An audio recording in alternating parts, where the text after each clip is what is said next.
Welcome. My name is Thomas Pogge. I'm the director of the Yale Global Justice Program, one of the sponsoring organizations of this event, alongside the Yale Poynter Fellowship in Journalism, which has been supporting the visit to Yale this semester of our moderator, Khadija Sharife, as a Poynter Fellow. Based in South Africa, Khadija Sharife is an award-winning investigative journalist and senior editor for Africa at Organized Crime and Corruption Reporting Project. Her focus is illicit financial flows, natural resources, and political economy.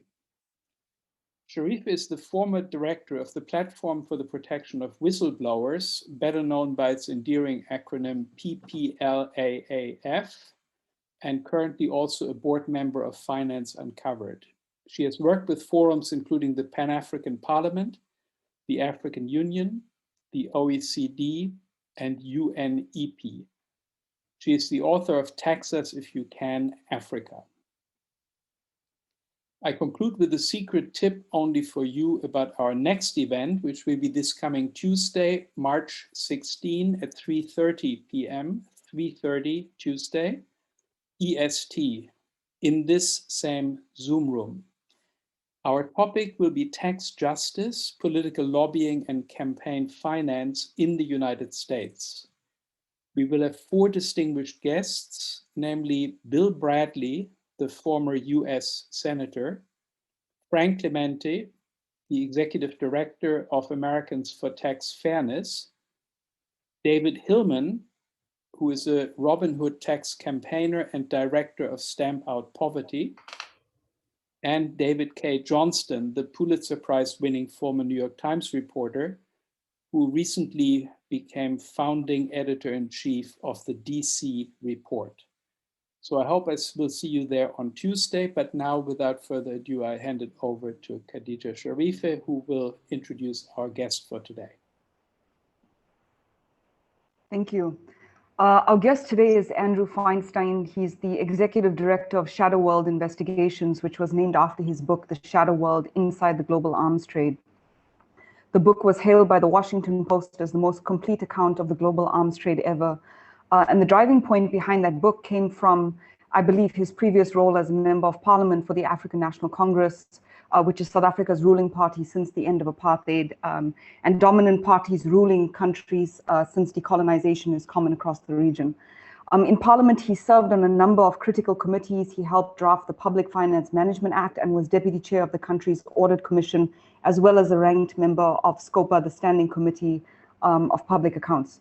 He resigned in protest some decades ago after the government refused to allow a proper investigation into the country's $10 billion arms deal scandal that saw a country already buried in odious debt and rife with inequity and poverty, purchase billions in weapons it didn't need at heavily inflated costs with very high interest rates. That led to the best-selling book After the Party, Corruption, the ANC in South Africa's Uncertain Future.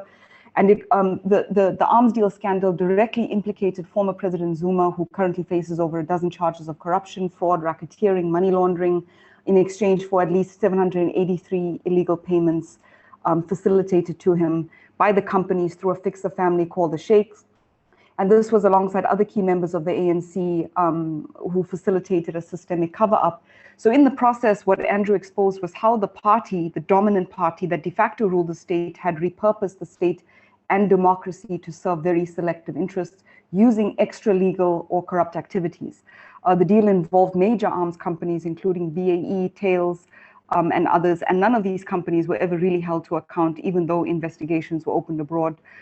Andrew was named one of the world's top 100 most influential people in the arms industry by NGO Action on Armed Violence. I think that's the name. He also spearheaded many projects, including Declassified UK, a journalism initiative that focuses on the UK's foreign policy, on the military and other activities.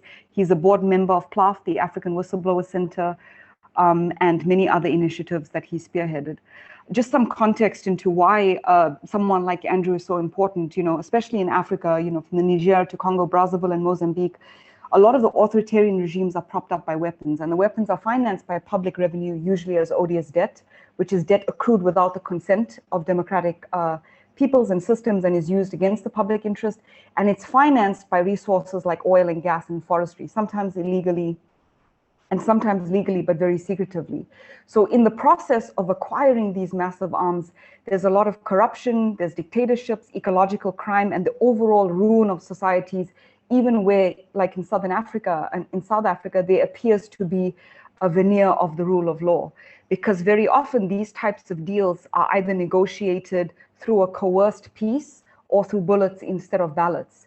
The global arms industry, as his book, The Shadow World, exposed so brilliantly, has over 40% of the world's corruption, which involves by default money laundering, fraud, bribery, racketeering, and very undemocratic activities that must bypass the fiscal social contract between citizens and the states in order for these types of deals to go ahead.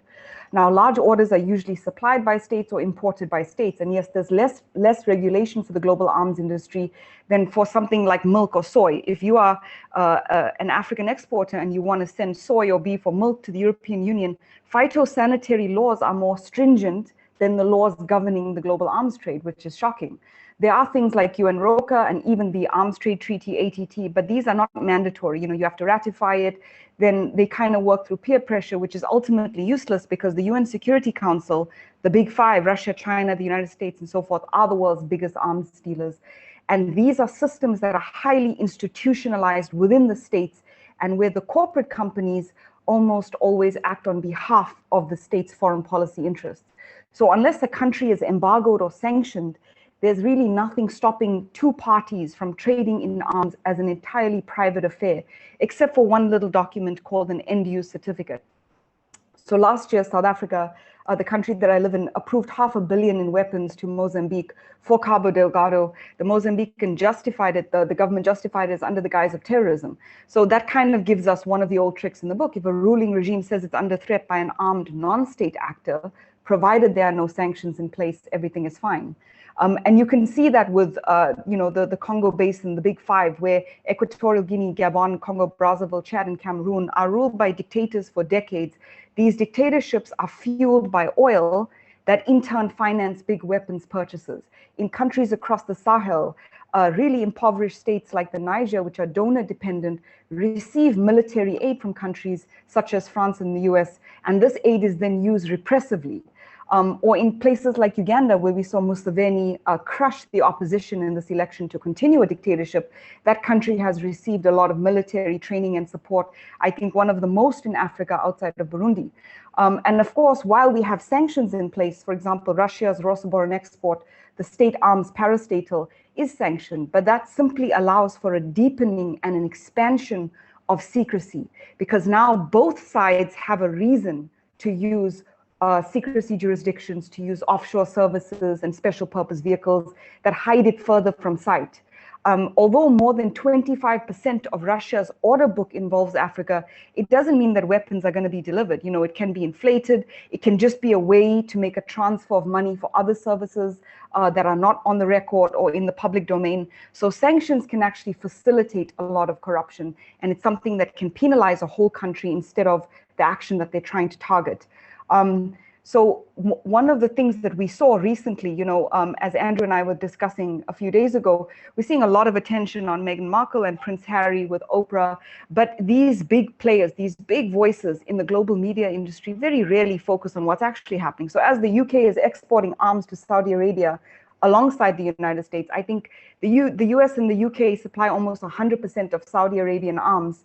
And these arms are ending up in Yemen, in Libya, in conflict zones. But nobody's really drawing attention to that because of the issue of oil. Saudi Arabia is a major oil supplier to the United States and hosts very big military bases. But it's also the world's primary exporter of toxic extremism. That's the same thing that targeted the Twin Towers. But because of this oil relationship, these countries continue to peddle arms to extremely dangerous importers, turning a blind eye with almost no global regulation. In South Africa, during the COVID cash crunch in May last year, the government actually gave the green light to transfer the role of inspections to diplomatic or political people instead of weapons inspectors. And that was formalized on something called the end-use certificate, which is like a marriage certificate that nobody ever actually sees the terms of. And it basically means that now the South African government is going to allow Saudi Arabia to have a political person oversee where and how, who ends up with the weapons, whether it's resold or gifted. Parliament in South Africa has actually investigated South African arms ending up in Turkey and Libya and Sudan, where it was found to have escalated conflict, which is against the law. But it doesn't matter because weapons are big business, and the global south is the biggest market out there right now. So I'll turn it over to Andrew. And just before I do, I always tell Andrew that he's probably responsible for state capture in South Africa, because when the Fixer family behind the arms deal, the sheikhs were exposed, that's when Zuma kind of brought the Guptas into Sir's door openers. So we'll turn it over to Andrew now. Thank you. Thanks very much, Khadija, and thank you very much for the invitation. It's a great pleasure to be here. I was quite enjoying that introduction until it got to the point of accusing me of being responsible for state capture in South Africa. For my sins, I will be one of 209 people giving evidence against former President Jacob Zuma when his first corruption trial opens in Pietermaritzburg in South Africa on the 17th of May this year. This is a very rare example of there actually potentially being legal consequences for corruption linked to arms sales. And amongst the many themes that Khadija introduced, this is one of the most important. I'm going to try and bring you into what I describe as the shadow world in the book and the film that was made of the book by starting with my own experience in South Africa. So I became an ANC member of parliament in 1994. I had no knowledge of and no interest in the defense sector, let alone the global arms trade. My expertise, if I had any, was in public sector financial management. And as Khadija mentioned, I chaired the finance subcommittee that drafted a piece of legislation that became known as the Public Finance Management Act. And a key component of the accountability chain that that act put in place was a committee that in the Westminster style parliaments is called the Public Accounts Committees. There is no direct equivalent of that committee in the US system. There are various committees that do parts of its functions, but it is really a committee that looks at the previous year's financial spending by all arms of the state, and then decides in collaboration with the Auditor General's office, an office that is similar to the Inspector General's office in the United States, although in a country like South Africa, we have only one Auditor General. And we do that together with the Auditor General's office. And we then, together with Parliament, we recommend to Parliament whether to approve financial transactions from the previous financial year. And it was an extraordinary experience in the early years of South Africa's democracy, because the then President Nelson Mandela made it absolutely clear to us that our responsibility was to ensure that public money was spent for the purpose for which it was earmarked. And it led to certain extremely embarrassing situations, including having to instruct the president's ex-wife, Winnie Mandela, to pay back an amount of just over R250,000 rand. As the ranking ANC member on the committee, I was extremely concerned that it was going to be my responsibility to inform Mrs. Mandela that she had to pay this money back. I suggested to the president that perhaps he would like to tell his ex-wife about this debt she now had to the state. And I was very grateful to him that he took the responsibility himself rather than me. But where the arms deal started in South Africa, and we refer to it in the country colloquially as the arms deal, so I will do the same, is that in 1999, so as Nelson Mandela was stepping down from public life, and as his successor, Thabo Mbeki, who had taken over the presidency of the ruling party, the African National Congress, a year earlier, as Mbeki was preparing to take over leadership of the country, South Africa decided to spend $10 billion on high-tech weaponry. weapons that we had no need for, and that until today we have barely used. The primary motivation, in my opinion, for that deal was that, conservatively estimated, around $350 million of bribes were paid to senior politicians, including cabinet ministers who made decisions about what to buy and who to buy it from, senior officials, the military leadership of the country, executives of the country's 2 arms-related state-owned companies, and a variety of insalubrious intermediaries. To give you an example of what these contracts look like, there were 5 contracts overall in the primary contracts, the largest of which was won by BAE Systems, the British arms company. BAE, according to London's Metropolitan Police, paid £115 million of bribes to win that single contract. The majority of those bribes were paid to the defense minister at the time of the deal, a gentleman by the name of Joe Modise. The bribes were paid through complicated arrangements involving economic or industrial offsets, something that is very commonly used in corruption in arms deals, and something that I'd be happy to discuss further if you'd like to ask me questions about that. The way in which BAE Systems won this contract was that initially, for the jet fighter trainer that they were hoping to sell to South Africa, 3 companies and their countries, because how a big country-to-country arms transaction works is that the deal is initially done between the governments. The selling government then nominates one of its own companies to actually deliver the arms that have been agreed upon. And this is what happened in the South African case. So the British government agreed this transaction with its South African counterpart. But initially, there had been 9 bidders for this contract, 3 of whom were shortlisted. BAE Systems did not make that shortlist because they did not meet certain of the technical requirements, and their offer was over double the price of the aircraft that the South African Air Force actually wanted, which was an Italian aircraft. So the defense minister, in his infinite wisdom, halfway through this process, decided to exclude cost as a procurement criteria on a contract that is still, until today, the largest contract that the democratic South African government has ever entered into. The minister, on his own, decided to exclude cost as a procurement criteria. He then instructed his officials to include BAE Systems on what was now a shortlist of 4 companies and countries. And it was in this way that the British company won the contract.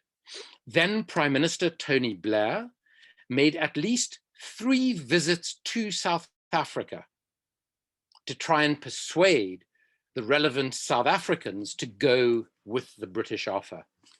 The British royal family, in the news over the last few days, thanks to Oprah Winfrey, also played their role, as they often do in arms deals involving the United Kingdom, sailing the royal yacht Britannia to Cape Town Harbour, where they hosted a dinner for the 6 cabinet ministers who would make the final decisions on whether South Africa would buy the British jets or not. 3 of those cabinet ministers received personal bribes. The extraordinary thing is that at that time that the company was paying over £100 million of bribes to win one contract with the help of its government, it was paying similar levels of bribes on other arms deals in at least 7 other countries. So at that one snapshot in time, BAE Systems, with the assistance of the British government, was paying over £1 billion in bribes on defense contracts. Now, as is so often the case, as much as the initial problems that were caused, a great deal of illegality and malfeasance transpired in the cover-up. Because the reality of the situation is that ANC leaders at the highest echelons of the organization and government in South Africa were prepared, and bear in mind that these were people who had sacrificed an enormous amount in the struggle to end apartheid and bring democracy to South Africa.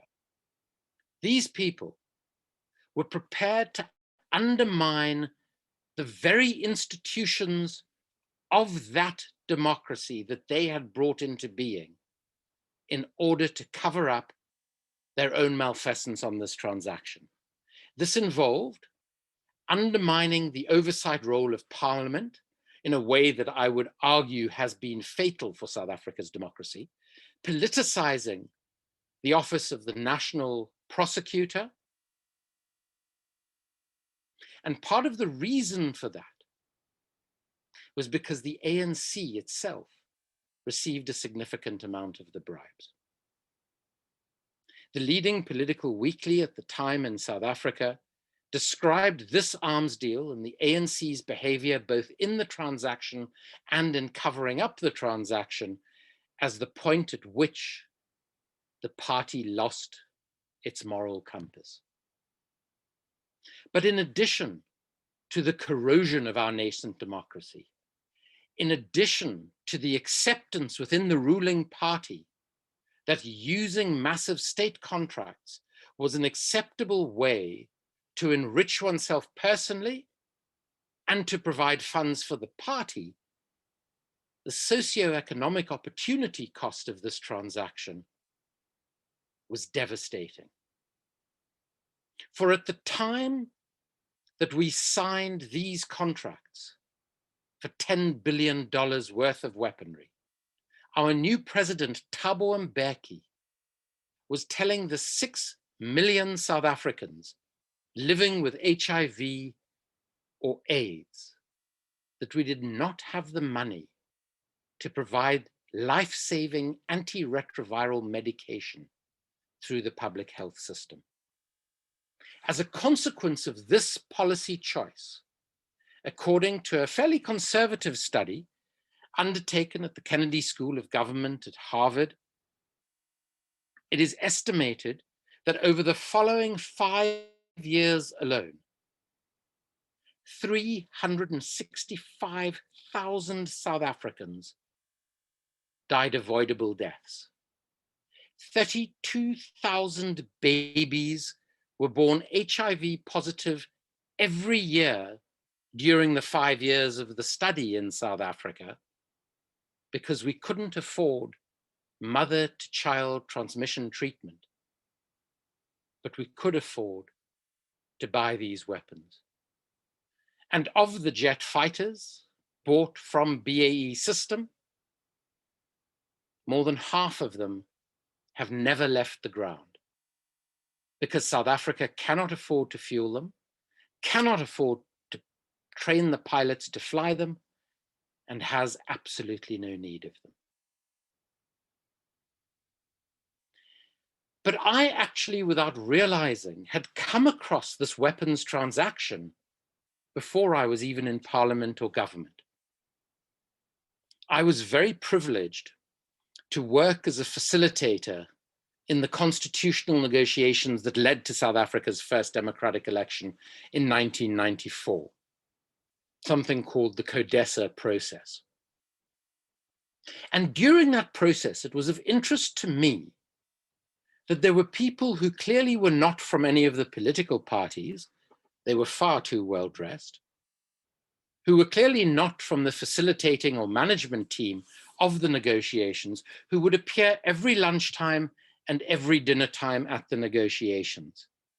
And years later, when trying to investigate the corruption in the arms deal, together with prosecutors in South Africa, I discovered that those people were senior executives from amongst the world's largest defense companies. They had identified that Joe Modise would be our first post-democracy defense minister. They had identified that Thabo Mbeki would be, in practice, a prime minister during Nelson Mandela's presidency, and that he would be the successor after one term in office. And already at that point,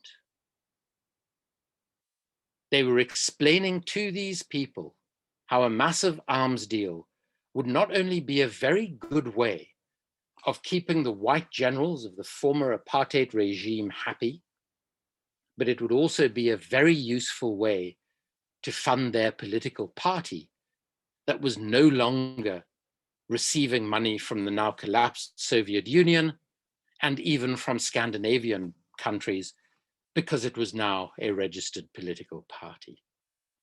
And it was at this point retrospectively that I began to understand that the trade in weapons globally operates on a system of collusion between senior politicians, sometimes for their personal benefit, but almost always to the benefit of their political parties or political campaigns, senior military leaders who often take jobs with these defense contractors on leaving military service, corporate executives from the defense contractors concerned, who benefit not only through their company, but even from the bribes paid through what is described as the feedback principle, about which more in a little while, and a collection of colorful, often insalubrious intermediaries. Now, these intermediaries, known as arms dealers, agents, or brokers, depending on their specific function in a particular transaction, who I've interviewed around the world over the past 20 years, are often much less like the Nicolas Cage character in the film Lord of War, and far more like rather colorful, larger-than-life versions of corporate lawyers or senior corporate accountants. Their main skill, in addition to being able to source weaponry of virtually every type, is in their ability to find innovative and obfuscatory ways in which to pay massive bribes. And it is because of this collusion that, as Khadija mentioned, the trade in weapons, which is an industry that averages turnover of around $400 billion a year, so not particularly large, but nevertheless accounts for about 40% of all corruption, a figure that was first identified in a piece of research that a gentleman by the name of Joe Rober did while working with Transparency International. Why would this industry lend itself to such profound levels of systemic corruption? Well, first, in any given year, there are only a handful of large arms transactions, each of which is worth tens of billions of dollars.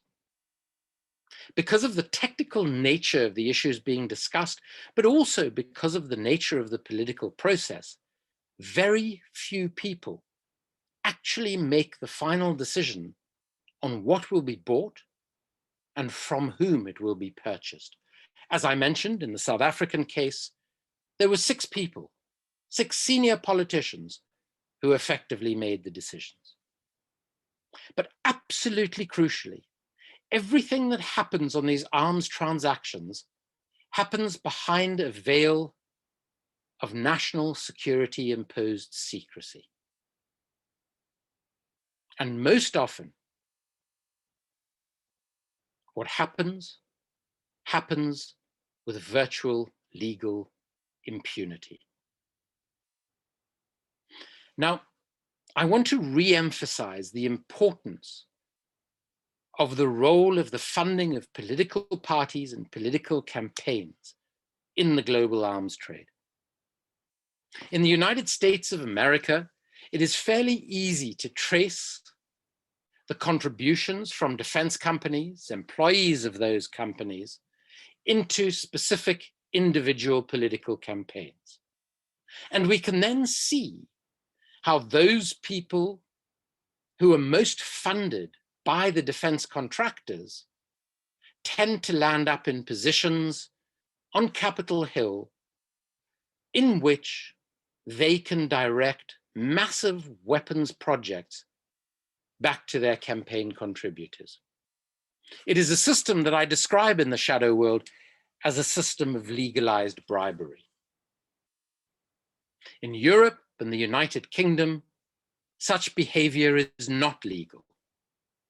But nevertheless, I've written about examples of, for instance, Margaret Thatcher, where on perhaps the biggest arms deal of all times, which might also be the most corrupt commercial transaction in history, her son was paid a bribe of £12 million for ensuring that a key intermediary constantly had access to his mother when required.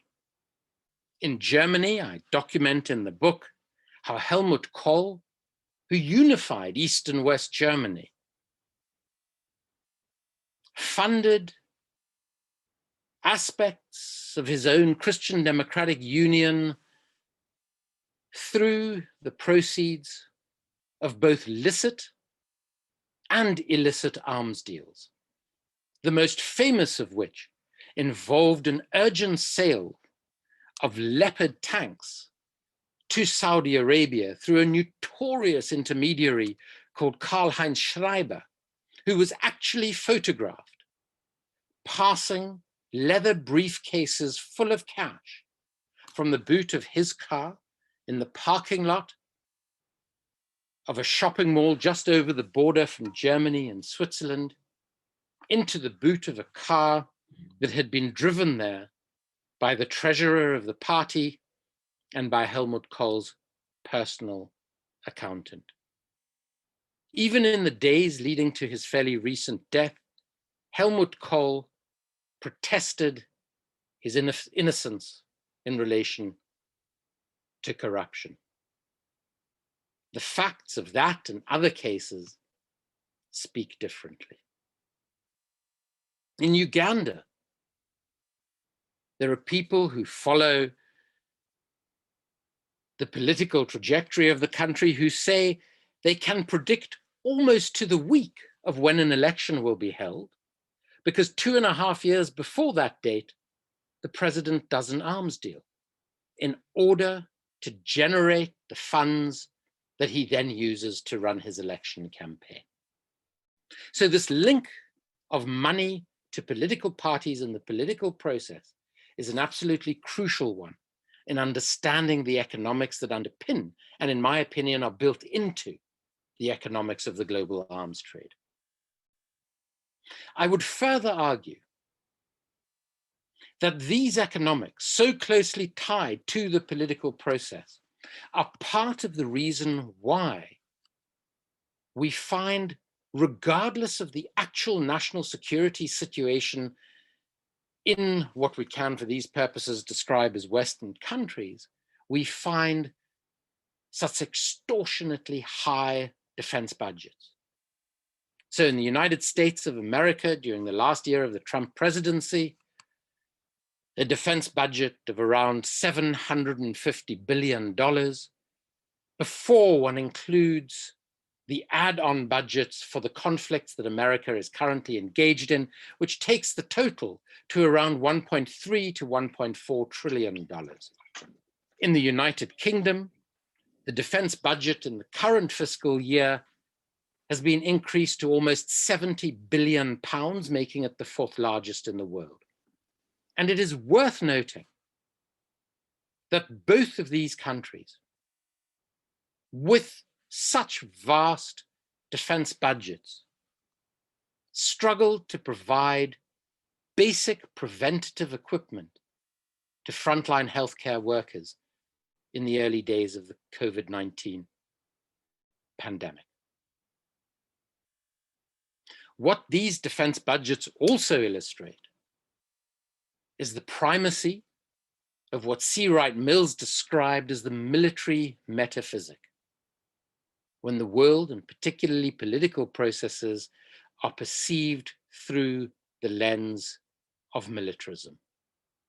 A narrow national security perspective with a broader concept of human security is often forgotten.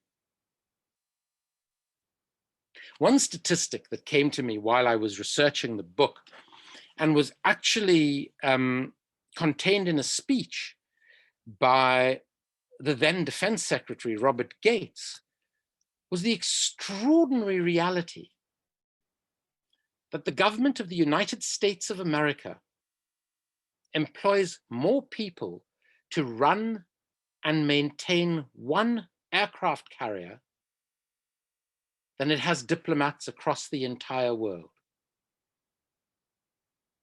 The United States today has 11 aircraft carriers and is about to commission its 12th. Now, there are numerous consequences of this incredibly high level of corruption when we have defense budgets at these extortionate levels.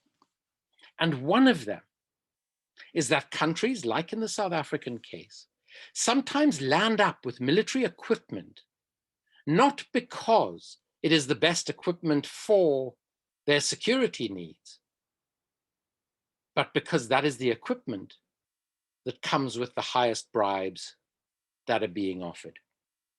And the poster child of this sort of transaction is the F-35 jet fighter, the most expensive weapon system ever produced, which initially cost the American taxpayer $1.5 trillion and is unfortunately going to continue to cost the American taxpayer a great deal more. In making the film of The Shadow World, we interviewed a number of people who had worked at the Pentagon, including an extraordinary former aerospace design engineer who was responsible for the design of the F-16 that is largely regarded as the best jet fighter produced by an American defense contractor. He describes the F-35 as a weapons system that was intentionally, from the get-go, made as expensive as possible at the ultimate expense of its utility and practicality. He argues, and a number of studies have borne him out, that the F-35 simply does not work. He says that the best thing about the plane is that the only people it's going to endanger are its test pilots. And in fact, the plane actually failed more than a dozen of its first test flights. And when it was due to make its debut in Europe at the Farnborough Air Show, it was unable to leave its military base in the United States because it had caught fire on the runway. A recent Inspector General of Defense report suggests that the heart of the jet fighter, what is sometimes referred to as the combat suite, the brains of the plane, is not fit for purpose, and that they will have to start all over again at an additional cost of at least $15 billion, according to the IG's report. So it is my contention that the way in which the global arms trade currently operates actually makes us less rather than more safe. Far too much equipment is bought because of a variety of inappropriate or unacceptable incentives rather than because of their real and potential contribution to national security and defense. In addition to which, the trade in weapons suffers from the concept of what Chalmers Johnson, in a far broader sense, described as blowback. He described it in terms of the nature of American foreign policy, and he used as the most obvious and best example of blowback the creation of the Mujahideen in Afghanistan, who decades later would be the forebearers of those who attacked the World Trade Center and the Pentagon. There's an extraordinary scene in the fictionalized film Charlie Wilson's War about the real Congressman Charlie Wilson, who more than anybody else was responsible for ensuring funding through what are described as black ops for the Mujahideen in Afghanistan when it was occupied by the Soviet Union. And Wilson, at this point, having retired from Congress, standing on his balcony, seeing a plane fly into the Pentagon across the Potomac River. And Wilson exclaims, "Oh, F, those are my Muj."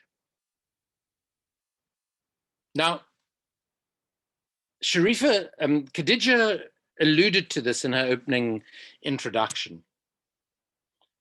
The reality that the biggest importer of American, British, and European weaponry is far and away the Kingdom of Saudi Arabia. But that the kingdom is also the biggest promoter of Wahhabi Islam, a fundamentalist form of Islam that has served as inspiration for many of the so-called Islamist groups against whom the war on terror was launched. That in fact, some of these groups have clearly been financed by Saudi Arabia. But what is more germane to this conversation is that some of those groups have actually been provided with weapons by Saudi Arabia. This is something that both Hillary Clinton in a private speech and Joe Biden in a more public speech have alluded to on a number of occasions. It is something that the Defense Intelligence Agency in the United States of America finds perplexing as to how American weapons so often land up in the hands of those against whom America has been waging in various guises its war on terror. Where this became most apparent to me was again in relation to the most corrupt arms transaction of all times, the so-called Al-Yamamah deal between Saudi Arabia and the United Kingdom. Prince Bandar bin Sultan, who at the time was the Saudi ambassador to the United States, also the son of the then Saudi defense minister and crown prince, was paid just over $1 billion in bribes, paid into his account in a bank just opposite the White House in Washington, D.C. There was no interest in investigating these bribes until it transpired in an unrelated investigation that some of that bribe money from BAE Systems had actually passed from Bandar's account into one of his wife's account, and from that account into the accounts of two of the 9/11 hijackers. It is also important to note, as I've shown through various investigations in the Shadow World book, that the Saudi royal family, and this continues today, use these gargantuan arms deals not only to buy political alliances, but also to move money into private offshore accounts around the world.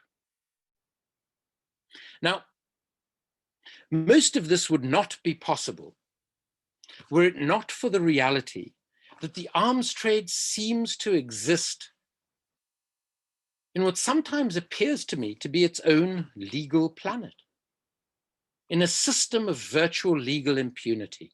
Why do I say this? Well, the corruption that I've investigated over the years, covering hundreds of cases, is rarely, if ever, investigated.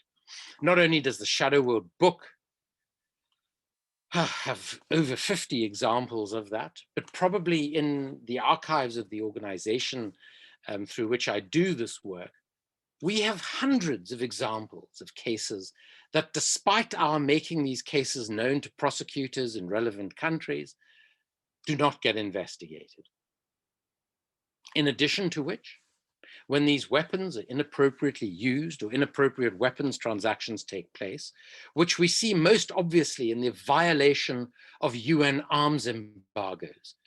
So when a company, a country, or an individual exports weapons into a conflict which has been embargoed by the United Nations. Now, when the first edition of the book was published, the 10th edition is about to be published in the Republic of Korea later this month, but in the first edition, which was published at the end of 2011, we calculated, together with a research team at the University of British Columbia, that there had been 502 recorded violations of UN arms embargoes. 502. Of those, 2 had led to any form of legal accountability. 1 had actually led to a prosecution and a conviction when an arms dealer who, when I interviewed him, described the fine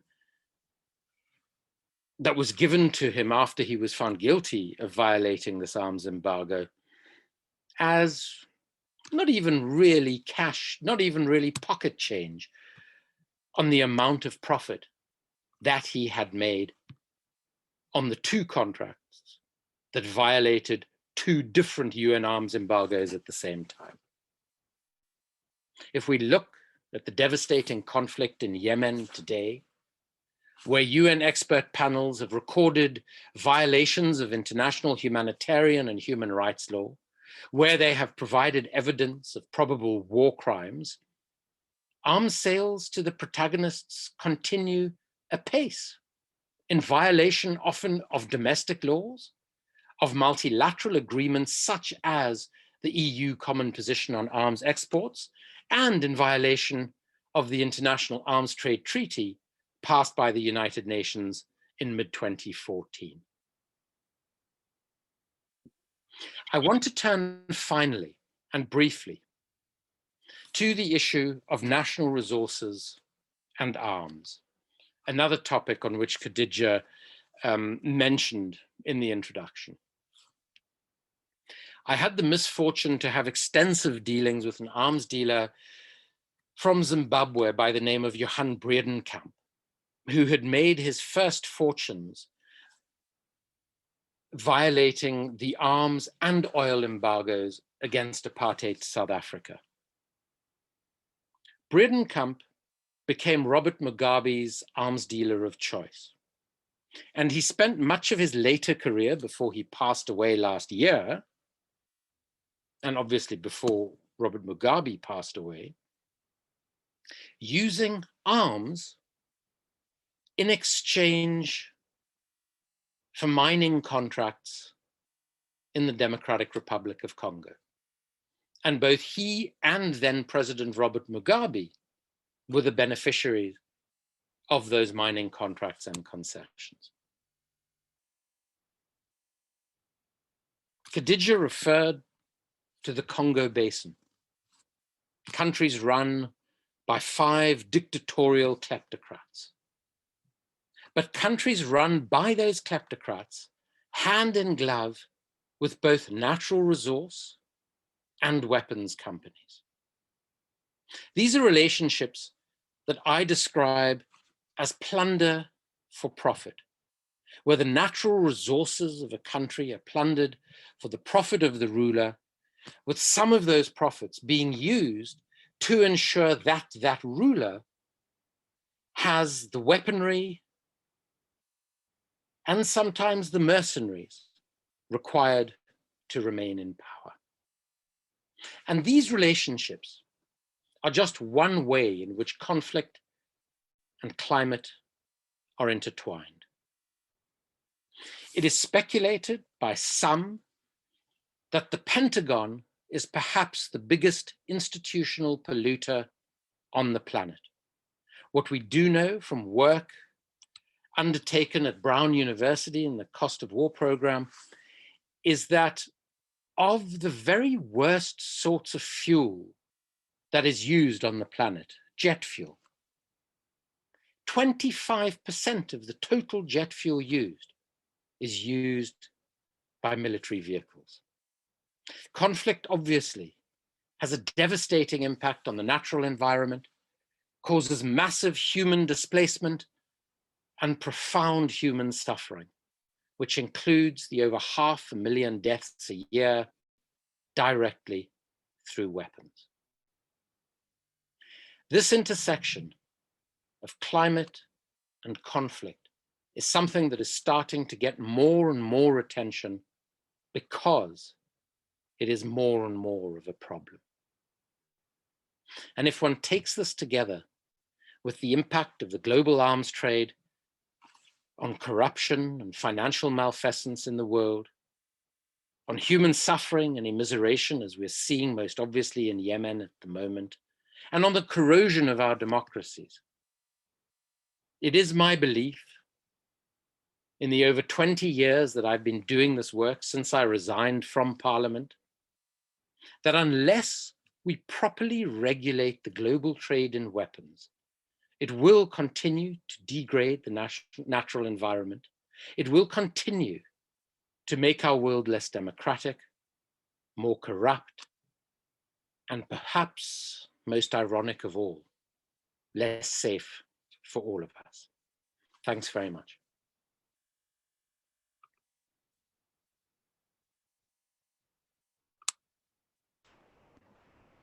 Wow. That was an absolutely riveting talk. I did not fall asleep even once. Andrew, thank you. Just a few quick questions. On the chat, we have a very good question from Barry Abel. He says, did the newness of South Africa's political systems facilitate the corruption, or are older political systems even more or as vulnerable? And there's a very good statement by Tasneem where she speaks about the opium trade and the reproduction of corruption from the British Empire. And finally, I have a few questions for you. You know, you've spoken about the Western capitals. When we're talking about offset deals, because companies like Thales are internationalized, they have a presence in 24, 25 countries all over the world. 12 of the world's top 25 private arms suppliers are US companies alone. I think about 70% of them are private from Western countries. What are offset deals, and how do these private companies engage with developing country governments in the realization of these offset deals? And then another question, you mentioned Johan Bredenkamp, who is a really dangerous, excuse my language, motherfucker. How did you keep safe in your dealings with all of these? I mean, you know, if you're an investigative journalist or you're working in this field as part of an NGO, that's part of your overhead, but you are constantly confronting people in whose interest it would be to run you over with a car, as often happens in countries like Zimbabwe. So how do you keep safe? To what extent is personal risk a factor? Let me take those in the order that you asked them. And the question is a brilliant one about South Africa's political system, because when I was in Parliament and on the Public Accounts Committee, and we first received information from the Auditor General about the arms deal and the corruption in it, and after our own investigation as a committee, we discovered there was far more corruption than the Auditor General had identified.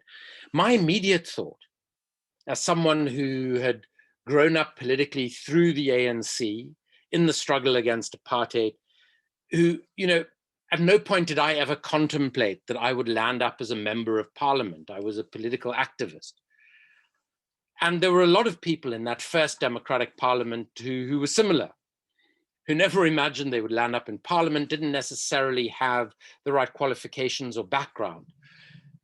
And my immediate thought was that we had just been particularly naive, particularly stupid in South Africa in the early years of our democracy, and that we'd been taken for a ride by these arms companies. Of course, after I'd left Parliament, started writing and researching my first book, what became apparent to me was that, as I said in the case of BAE Systems, they were involved in paying bribes on a similar scale in 7 or 8 other countries at the same moment that they were engaged in paying bribes on the South African arms deal. Yes, our institutions of democracy, our regulatory institutions were obviously new. We didn't have institutional history. We'd actually lost a lot of institutional history because of the nature of the change from apartheid to democracy. But what is most interesting is that the arms industry was effectively an elision, if you will, from the apartheid order into the democratic order. In that, some of these same arms companies had been discussing an arms deal on a similar scale with the apartheid regime in its last months. So some of the mechanisms of corruption that had existed during apartheid, which was, of course, also a systemically corrupt system, if you will, some of those characteristics, unfortunately, elided into the democratic era. And I think that is what was fairly unique about the South African situation. But even with far more established democracies, the oldest parliament, the British Parliament, although some people would dispute that, but British arms companies like BAE Systems, I think there was a period of around 17 years where BAE Systems was the most corrupt company on the planet, in my opinion. And I think that for me makes the British system as corrupt as, say, the South African system. And I think it's that duality that is so important to understand. And it really does manifest in the arms trade in a profound way. It is my view that in a lot of so-called Western countries, and of course other countries, Russia, China, Bulgaria being the obvious examples, the defense industry has insinuated itself into the political system in such a way that they have become an integral part of those political systems, and that newer, less developed, which is a phrase that I don't like, political systems are perhaps more vulnerable to those more established political systems and the corruption that emerges from them. That's an inadequate answer to a vast question, but I don't want to take too much time over it. We can certainly come back to it if anybody would like to in questions. In terms of offsets, let me very briefly and very simplistically say that an offset is when a company effectively says, for every $1 of our product that you purchase, we will invest whatever the amount is. And often it in theory is more than the dollar. We will invest $1.10, $1.50 into your economy in productive economic ways that will grow your economy. Now, the reality in the defense sector, we have been working on a piece of work with a UN agency about the role of offsets in corruption in the arms trade very recently. And they do take on a particular character within the defense industry. They seem to be more acceptable in the defense industry. For instance, the World Trade Organization bars its member states using offsets as procurement criteria in large-scale public procurements because it is so open to abuse and corruption. There is one exception to that WTO rule. It is the defense sector. And that is because offsets have become so important in the defense sector as a mechanism for corruption. So effectively, how they work is that in the case of the South African deal, Joe Modise, our defense minister, who manipulated and changed the process at various inappropriate points in the procurement process to ensure that companies that had undertaken to pay bribes of certain sizes would win contracts, was then rewarded in the following way. On his last day in office, he retired at the same time that President Nelson Mandela stood down. On his last day in office, he signed the contracts for BAE Systems and Saab on the South African arms deal. The following week, he was bought shares in a very little known defense company in South Africa. That defense company, of which he was now the chairperson, received all of BAE and Saab's offset contracts in relation to its obligations on the South African arms deal. And through that, it is estimated that about, and I'm trying to think of the exact figure, it was around $90 million of profits would be made by that company, would be guaranteed by that company because of the nature of the offset contracts. Now, the reality is that the actual economic activity that is promised in these offset contracts is very seldom delivered. The most definitive book on the use of offsets in the defense sector, written by two brilliant defense economists, estimate that between 5 and 7% of offset obligations are ever actually met.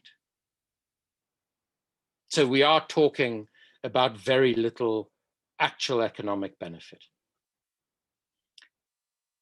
In terms of personal safety, the interesting thing is the only direct death threat, I suppose, I've ever received in my over 20 years of doing this work now came from the late lamented Johan Bredenkamp, who after my first book, After the Party, came out, which was in, if I remember correctly, 2007, I received on extremely expensive paper, beautifully handwritten, delivered to my home address, a letter from Mr. Bredenkamp. And the letter went along these lines: never write about me again, never mention my name in private or in public conversations, or you will not live to regret it. What unnerved me slightly about that was the fact that it had been delivered to my home address, just to make the point that he knew where my family and I lived. I, at the time, was working with the International Anti-Corruption Unit of the Metropolitan Police. So I just took the letter straight to them. And their response was that when Mr. Bredenkamp was in the United Kingdom, they had him under observation, especially at his estate in Surrey, just south of London, so that if he in any way carried out a threat against me, they would know about it. But I honestly believe that along the lines of what you were saying, Khadija, and asking the question, if one does this work very publicly, that actually affords one a degree of security and protection.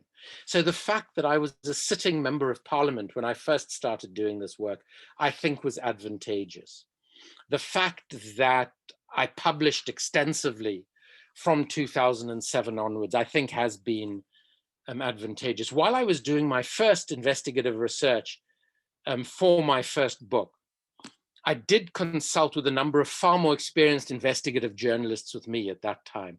And I got an enormous amount of extremely good advice, but one piece of really good advice that I received was from somebody who had been The Guardian's Moscow correspondent for many years, and who has written a great deal on organized criminal networks around the world. He said to me, given the amount you've written about Vladimir Putin and his involvement in arms transactions, which he has been extensively involved in, I would strongly advise you not to travel to Russia. And I never have. I've traveled to a variety of other countries very engaged in the arms trade. I've managed to get in, well, I did manage to get into arms trade fairs until my first book came out. So I think one does have to take certain basic precautions. But I think the key thing to remember about the issue of security in this sort of work is the people who take a far greater risk than people like me. And Khadija, you and I in many ways are the storytellers. But the people who really take the risks are our sources, are the whistleblowers within military establishments, sometimes within governments, sometimes within prosecutors' offices, sometimes within defense companies. These are the people who are really risking their lives, not just their livelihoods. And I think they are the people we have a responsibility to be most concerned about in our work.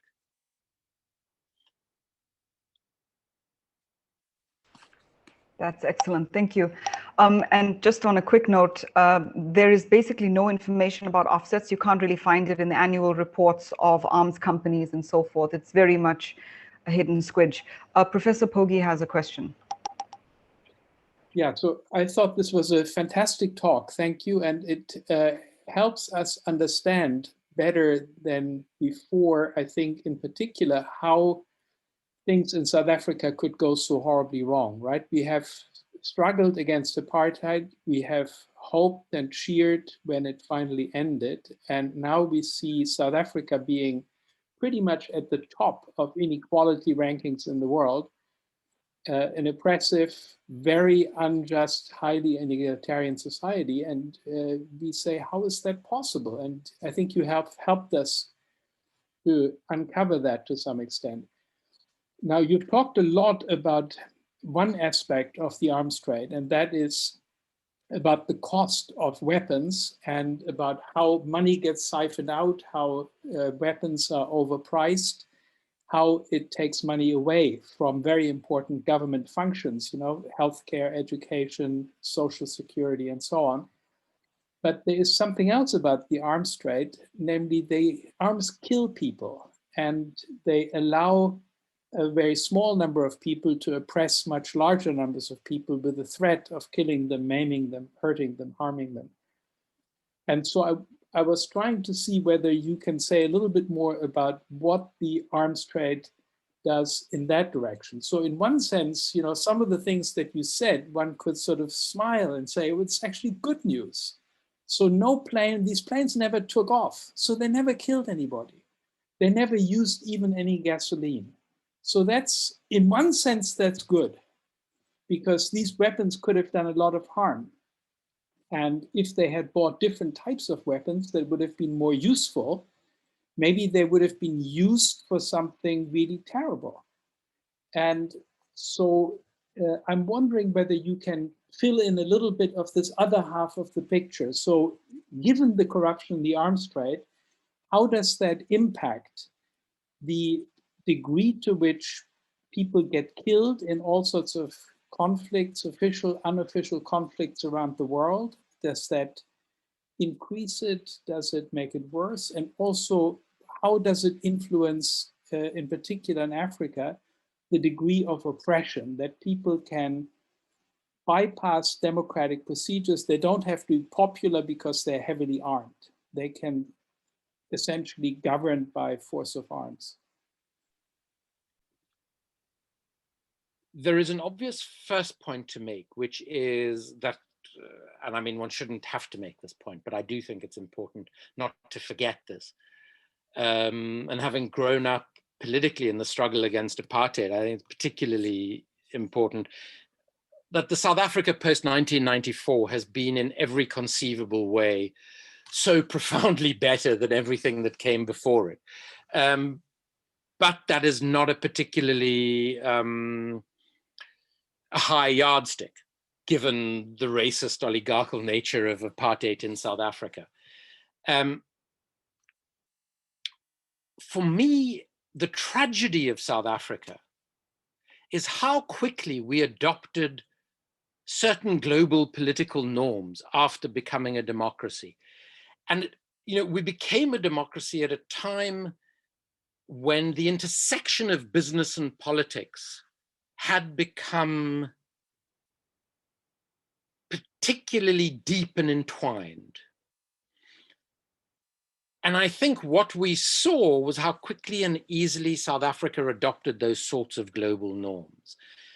And observing during our negotiation process, senior executives from around the world coming to tell the new politicians how they could make money for their political party, for their country, and sometimes for themselves, I think really displayed that quite graphically to me.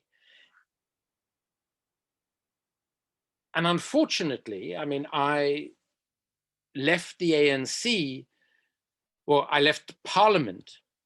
I've actually never resigned from the ANC, but I left Parliament because I wanted, and I insisted on speaking out about how our leadership had accepted the right to make money out of the state, both for the party and for individuals. And so I think some of the worst elements, because let's not forget, 50% of the apartheid budget was off the books. And an enormous number of very senior apartheid era politicians in South Africa made huge amounts of money personally out of a lot of those off the books activities, be it trying to project a particular picture of South Africa to the rest of the world in which billions were spent, et cetera, et cetera. So that for me is the real tragedy of South Africa's young democracy. And I suppose what still gives me a sense of hope, because I always have hope, is that on the 17th or possibly the 18th or 19th of May, I will be giving evidence against a former president of the country. And I think one of the primary reasons that that is happening, and that the reaction to state capture, this phenomenon of the capture of the highest institutions of the state for private interests, has been addressed as it has, is because of the role of investigative journalists like Khadija and others. And I think, of all the places that I cover in the world, and of course I do have my own bias, I am remarkably proud of the vitality of investigative journalism in South Africa. I think it is so crucial to ensuring that the better things in our democracy survive and are not completely undone by the not so good things in our democracy today. So I just wanted to make that point very quickly. Of course, you speak about, the ultimate consequence of the arms trade, which is deaths. And we need look no further than Yemen at the moment, where we know by very conservative estimate, at least 20,000 innocent civilians have been killed, mainly, but not exclusively, in airstrikes, where millions of people are under threat of starvation and other forms of suffering because of naval blockades, et cetera, et cetera. And one of the things that has struck me so much about the work I've done, both now, but also historically about the arms trade, is the mindset that it creates, that conflict is the only way to resolve disputes, or the best way to resolve disputes, that militarism is paramount to our safety and security. And I think that this actually perpetuates the worst consequence of the trade, which is the way in which we engage with force, often in countries other than our own when it comes to the weapons makers, and how we provide weapons to those who only are able to maintain power through force of arms, through oppression, through torture. And I mean, Yemen has all of those elements in it. the Saudi royal family, I think, would really struggle to remain in power if it wasn't for both the political, but more the military support that they receive from the West. And that, of course, relates to the amount of fossil fuel resources on which they sit.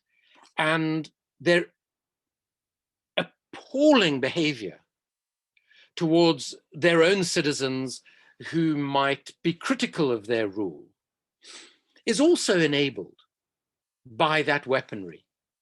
And we've seen it spread around the world. I mean, the most obvious case at the moment would be Egypt, where we saw under the Mubarak regime, a regime that generated tens of billions of dollars of patronage to stay in power through massive bribes paid on the most ridiculous deals, primarily between Egypt and the United States of America. And now during the Sisi regime, we're seeing exactly the same thing happen. We're seeing the same sort of human rights abuses, the same sort of deep corruption.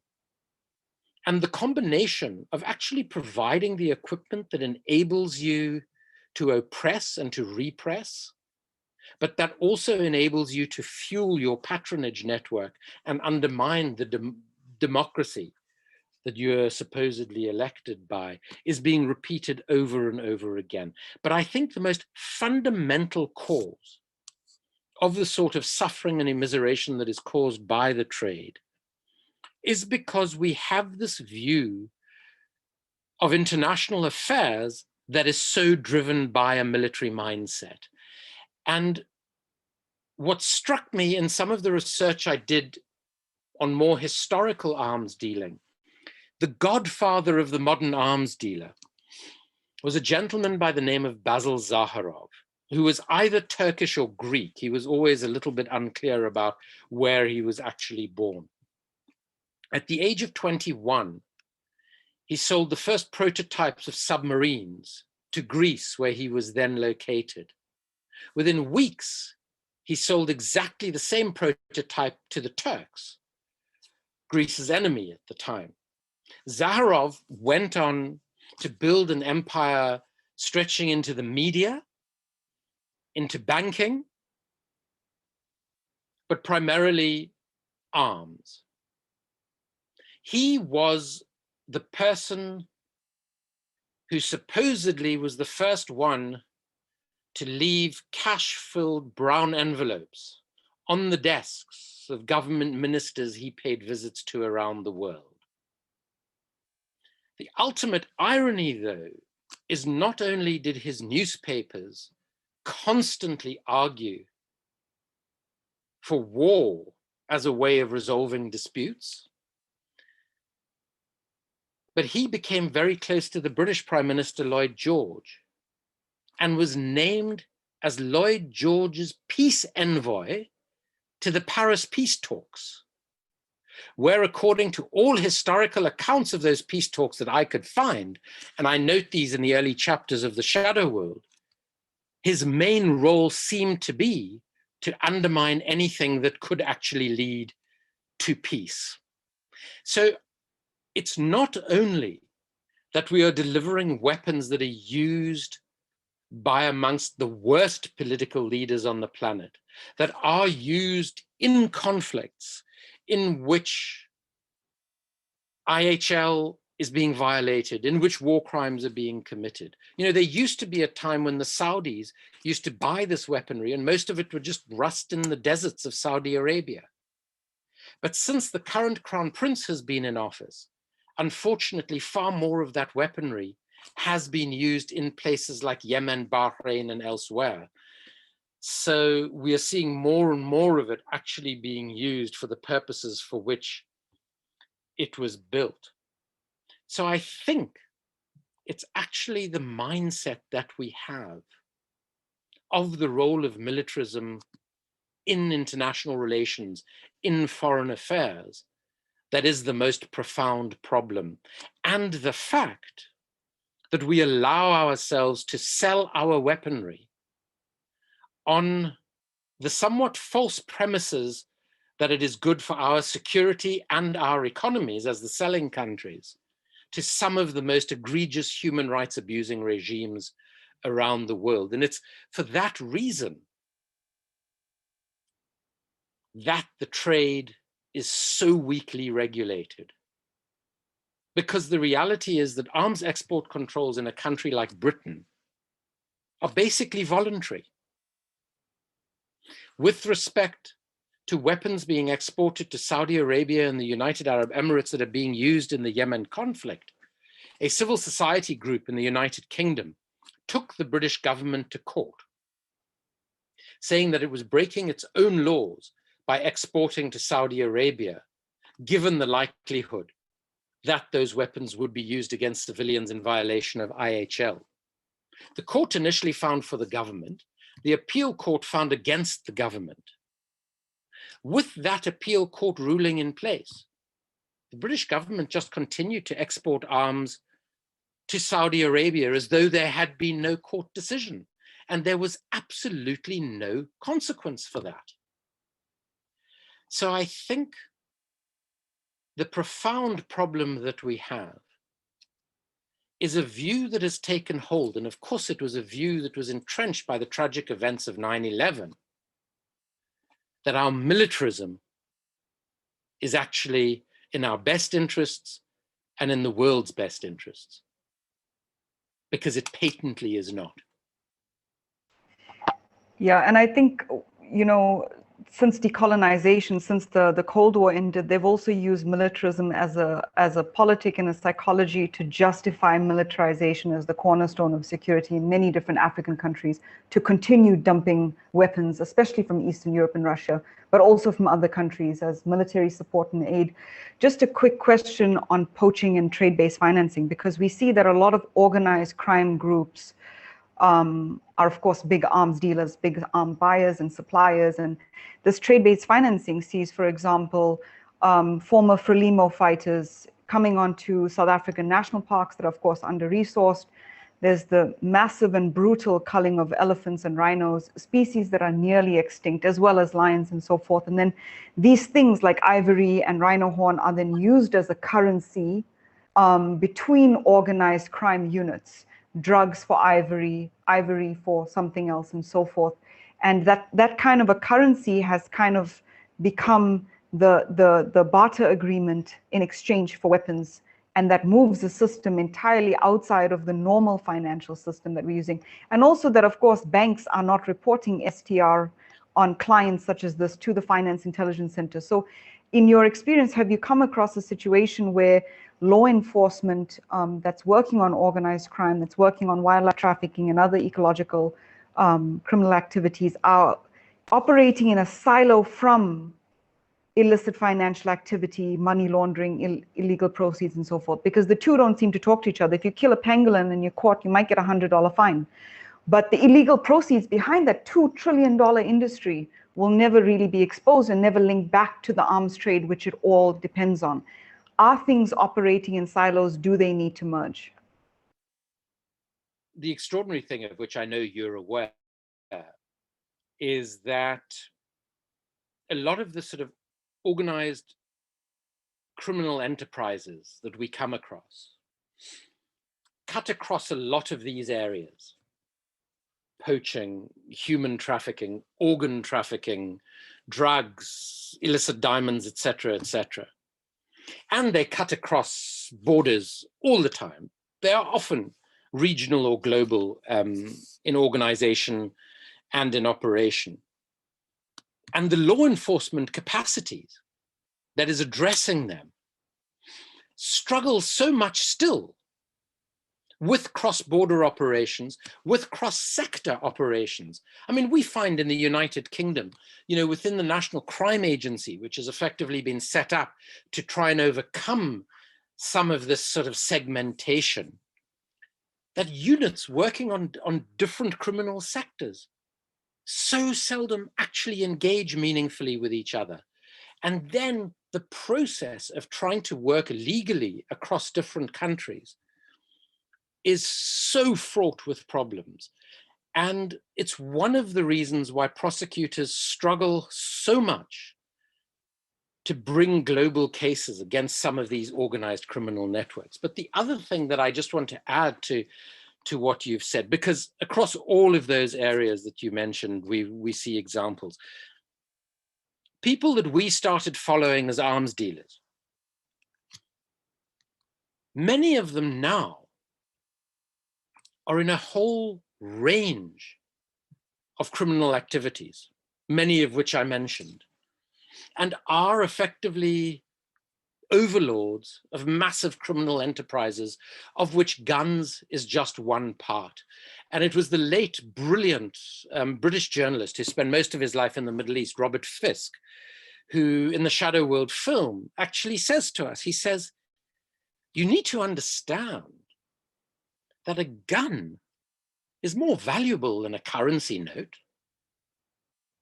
It gives you power, be that the power to oppress, as the professor was alluding to, be it the power to purchase other things because you have the might of the gun, so that you often don't pay for things that other people do have to pay for. But more important than that, it is so easily moved across borders. So these people who are behind that movement across borders are often engaged in massive criminal enterprises, of which arms is now just one very important, sometimes foundational element. And it is astonishing to me, in a lot of the natural resource transactions, for instance, Khadija, that you've revealed in some of your investigative work, how so often natural resources are paid for partly in arms. And similarly, so many arms transactions, massive arms transactions like the Al Yamama deal I mentioned, are paid for partly in natural resources, including particularly oil, which enables a whole nother level of corruption to take place in over and under invoicing and various other things. So I think we have to see weaponry both as these killing devices, but also as a form of currency. And they contribute so much to the instability that we see in so much of the world, and particularly tragically in so much of Africa. Absolutely. If anyone has any final questions, please put them in the chat. Just to mention, whenever we travel to African countries, it's so easy. Just for fun, we've begun to try and procure AK-47s. It's just something we do when you get bored. And we found very often that you can buy a gun, someone down the road somewhere has a contact, at a price that's cheaper than a chicken. So not only is it pervasive and everywhere, but it's harder to find food in some of these countries than it is to find gun. It's more, it's more expensive to buy a chicken than it is to buy an AK-47.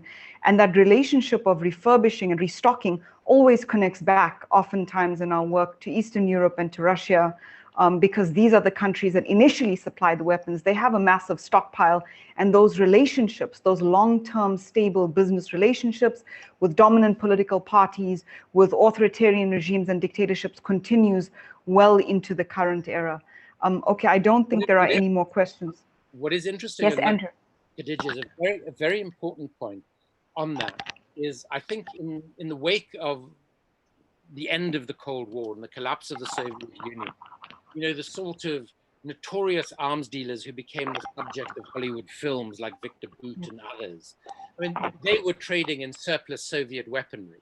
And if you remember that the Ukraine was the weapons factory of the Soviet Union, that makes it doubly understandable why it was so easy to get hold of these surplus operations, et cetera, et cetera. What we are finding more and more now is, especially with China on the one hand, along with its sort of infrastructural advance into Africa over the past decade and a half or so, has also come a far less reported on arms trading advance into Africa, where the Chinese effectively give away their weaponry to countries whose governments they're attempting to curry favor with. The irony is that Chinese weaponry isn't particularly sought after because it's not of a particularly good quality, there is very little, if any, maintenance and after-sales servicing. And so people will take it if given, but it has created a new source of surplus weaponry. But more and more, the source of surplus weaponry that we are seeing that arises not just in conflicts, but in organized criminal activity and in the sort of repressive activity that Thomas was talking about earlier, is actually coming from Western countries. And because of the way in conflicts such as Afghanistan over decades, Syria, Iraq, Yemen, other places in the Middle East, because of the sorts of contradictions we've been speaking about with the sale of weapons to Saudi and UAE and their different alliances sometimes, the weaponry is being found on all sides in these disputes. And because it is a currency note, it then very easily makes its way to conflicts and to dictatorial regimes all over the world. Absolutely. Thank you so much. So I think we will end the talk off there. Andrew, thank you for being a magnificent speaker, and to Professor Thomas Pogge and the Yale Global Justice Network for hosting this talk. Thank you very much, everybody. Thank you very much. Goodbye. Thanks.